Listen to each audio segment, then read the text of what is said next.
ಕರ್ನಾಟಕದ ಬೆನ್ನಲ್ಲೇ ಪಶ್ಚಿಮ ಬಂಗಾಳದಲ್ಲಿಯೂ ಕೂಡ ಬಾಣಂತಿಯರ ಸಾವು ಸಂಭವಿಸಿದೆ. ಇಲ್ಲಿ ಮಿಡ್ನಾಪುರ ವೈದ್ಯಕೀಯ ಕಾಲೇಜು ಮತ್ತು ಆಸ್ಪತ್ರೆಯಲ್ಲಿ ಈ ಘಟನೆ ನಡೆದು ಹೋಗಿದೆ.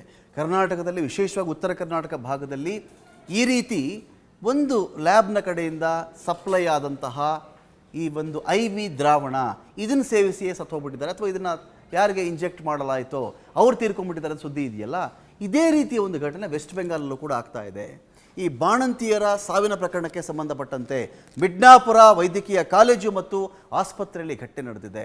ಅಲ್ಲಿಯೂ ಕೂಡ ಸೇಮ್ ಕರ್ನಾಟಕದ್ದೇ ರಿಫ್ಲೆಕ್ಷನ್ ಇದೆ. ಅಲ್ಲಿ ಕೂಡ ತೀರ್ಕೊಂಡ್ಬಿಟ್ಟಿದ್ದಾರೆ. ಏನಾಯಿತು, ಹೇಗಾಯಿತು, ಇದ್ರ ಬಗ್ಗೆ ಅಲ್ಲಿಯೂ ಕೂಡ ತನಿಖೆ ಸ್ಟಾರ್ಟ್ ಆಗಿದೆ. ಜನ ಒಂದು ಕಡೆ ಗಾಬರಿ ಆಗಿರುವಂಥ ಒಂದು ವಾತಾವರಣದಲ್ಲಿ ಸದ್ಯಕ್ಕಲ್ಲಿ ಒಂದು ಜನ ಇದ್ದಾರೆ. ತನಿಖೆಗಾಗಿ 13 ಸದಸ್ಯರ ತಂಡವನ್ನೇ ವೆಸ್ಟ್ ಬೆಂಗಾಲ್ನ CM ಮಮತಾ ಬ್ಯಾನರ್ಜಿ ಅವರು ಇಲ್ಲಿ ಒಂದು ಕಡೆ ಅದನ್ನು ರೆಡಿ ಮಾಡಿದ್ದಾರೆ. ತಂಡವನ್ನು ನನಗೆ ರಿಪೋರ್ಟ್ ಕೊಡಿ ಅಂತ ಹೇಳಿ IV ದ್ರಾವಣ ಯಾವ ದ್ರಾವಣವನ್ನು ಕರ್ನಾಟಕದಲ್ಲಿ ಬಳಸಲಾಗಿತ್ತೋ ಅದೇ ರೀತಿಯ ದ್ರಾವಣವನ್ನು ಅಲ್ಲಿಯೂ ಕೂಡ ಬಳಸಿದ್ದಾರೆ. ಸೊ ಈ ಕಾರಣದಿಂದಾಗಿ ಬಾಣಂತಿಯರು ತೀರ್ಕೊಂಡ್ಬಿಟ್ರಿಲ್ಲಿ ಅನ್ನೋ ಒಂದು ಆರೋಪ ಈಗ ಕೇಳಿ ಬರ್ತಾ ಇದೆ. ಸೊ ಅದರಿಂದ ಇದು ಕೂಡ ಒಂದು ಗಂಭೀರವಾದಂಥ ಒಂದು ವಿಚಾರ. ಇದೀಗ ಏನಾಯಿತು, ಹೇಗಾಗಿದೆ, ಏನು ಎತ್ತ ಅನ್ನೋ ವಿಷಯ ಇದೆಯಲ್ಲ, ಇದರಲ್ಲಿ ಅಕಸ್ಮಾತ್ ಕರ್ನಾಟಕದ ಘಟನೆ ಆದಮೇಲೂ ವೆಸ್ಟ್ ಬೆಂಗಾಲಲ್ಲಿ ಎಚ್ಚೆತ್ತುಕೊಂಡಿಲ್ಲ ಅಂತ ಹೇಳಿದ್ರೆ ಅದು ನಿಜಕ್ಕೂ ಗಂಭೀರ ಪ್ರಮಾದವಾಗುತ್ತೆ.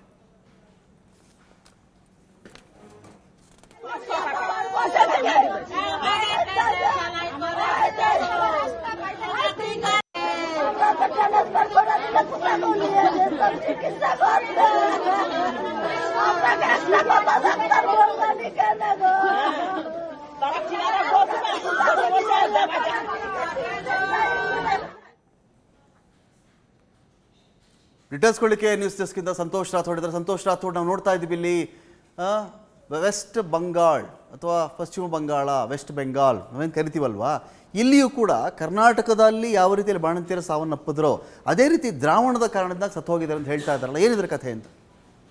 ರಮಾಕಾಂತ್, ಕರ್ನಾಟಕದ ಬಳ್ಳಾರಿ ಜಿಲ್ಲಾ ಆಸ್ಪತ್ರೆಯಲ್ಲಿ ನವೆಂಬರ್ 9ರಿಂದ ನವೆಂಬರ್ 11ರವರೆಗೆ ಸರಣಿ ಬಾಣಂತಿಯರ ಸಾವು ಪ್ರಕರಣಕ್ಕೆ ಸಂಬಂಧಪಟ್ಟಂತೆ ಇಡೀ ರಾಜ್ಯದಾದ್ಯಂತ ಸಾಕಷ್ಟು ಟೀಕೆ ಟಿಪ್ಪಣಿಗೆ ಕಾರಣ ಆಯಿತು.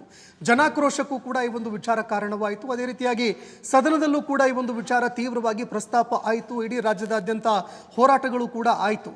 ಇದಾದ ನಂತರ ಈ ಒಂದು ಪ್ರಕರಣ ಯಾವಾಗ ಘಟಿಸ್ತು, ಇದರ ಒಂದು ಸಂಪೂರ್ಣವಾಗಿ ತಳಮಟ್ಟಕ್ಕೆ ಹೋಗಿ ತನಿಖೆ ಮಾಡಿ ನೋಡಿದಾಗ ಏನಾಯಿತು, ಬಾಣಂತಿಯರ ಸಾವಿಗೆ ಕಾರಣ ಏನಾಯಿತು ಅಂತ ನೋಡಿದಾಗ ಬಂಗಾ ಫಾರ್ಮಾಸ್ಯೂಟಿಕಲ್ ಕಂಪನಿ ಎನ್ನುವಂತಹ ಒಂದು ಕಂಪನಿಯಿಂದ IV ದ್ರಾವಣವನ್ನು ಏನು ಇಂಪೋರ್ಟ್ ಮಾಡಲಾಗಿತ್ತು, ಆ ದ್ರಾವಣವನ್ನು ಏನು ಬಳಕೆ ಮಾಡಲಾಗಿತ್ತು, ಅದರಿಂದಲೇ ಸಾವು ಸಂಭವಿಸಿರಬಹುದು ಅಂತ ಅದರ ಕೆಲವು ಮಾದರಿಗಳನ್ನು ತೆಗೆದುಕೊಂಡು ಅದನ್ನು ಪ್ರಯೋಗಾಲಯಕ್ಕೆ ಕಳಿಸಲಾಯಿತು. ಪ್ರಯೋಗಾಲಯದಲ್ಲಿ ಬಂದಂತಹ ಕೆಲವು ರಿಸಲ್ಟ್ಗಳು ಇಡೀ ರಾಜ್ಯವನ್ನು ಒಂದು ಕ್ಷಣ ಬೆಕ್ಕಸ ಬೆರಗಾಗಿತ್ತು. ಯಾಕಂದರೆ ಆ ಒಂದು ಫಾರ್ಮಾಸ್ಯೂಟಿಕಲ್ ತಯಾರಿ ಮಾಡಿದಂತಹ IV ದ್ರಾವಣ ಏನಿದೆ ಅದು ಬಳಕೆ ಮಾಡೋದಕ್ಕೆ ಯೋಗ್ಯವಲ್ಲ, ಅದರಲ್ಲಿ ಫಂಗಸ್ ಹಾಗೂ ಕೆಲವು ಬ್ಯಾಕ್ಟೀರಿಯಾಗಳು ಪತ್ತೆಯಾಗಿದೆ ಅನ್ನುವಂತಹ ಮಾಹಿತಿಗಳು ಲಭ್ಯವಾಗುತ್ತೆ. ಯಾವಾಗ ಇಂತಹ ಒಂದು ವಿಚಾರ ಸರ್ಕಾರದ ಗಮನಕ್ಕೆ ಬರುತ್ತೆ, 22 ಬ್ಯಾಚ್ಗಳಲ್ಲೂ ಕೂಡ ಇದೇ ರೀತಿಯಾದಂತಹ ಒಂದು ರಿಸಲ್ಟ್ ಕಂಡು ಬಂದಿತ್ತು. ಇದೇ ಕಾರಣಕ್ಕಾಗಿ ಈ IV ದ್ರಾವಣವನ್ನು ಕರ್ನಾಟಕದಲ್ಲಿ ಬ್ಯಾನ್ ಮಾಡೋದಕ್ಕೆ ಕರ್ನಾಟಕ ಸರ್ಕಾರ ಮುಂದಾಯಿತು.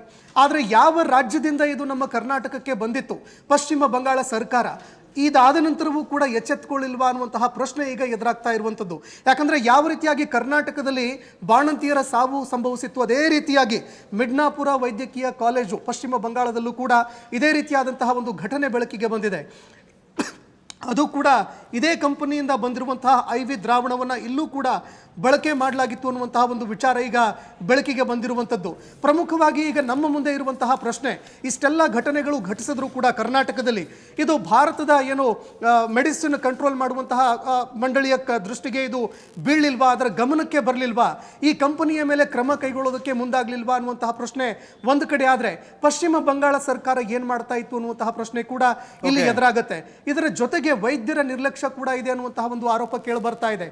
ಆದರೆ ಇದೇ ಕಂಪನಿ ಕರ್ನಾಟಕಕ್ಕೂ ಇದೇ ಒಂದು IV ದ್ರಾವಣವನ್ನು ಸಪ್ಲೈ ಮಾಡಿತ್ತು. ಇದೇ ಕಾರಣಕ್ಕಾಗಿ ಇದೇ IV ದ್ರಾವಣ ಸಾವಿಗೆ ಕಾರಣ ಆಗಿರಬಹುದು ಅನ್ನುವಂಥ ವಿಚಾರ ಚರ್ಚೆ ಆಗ್ತಾ ಇದೆ. Ramakant, thank you Santosh Rathore.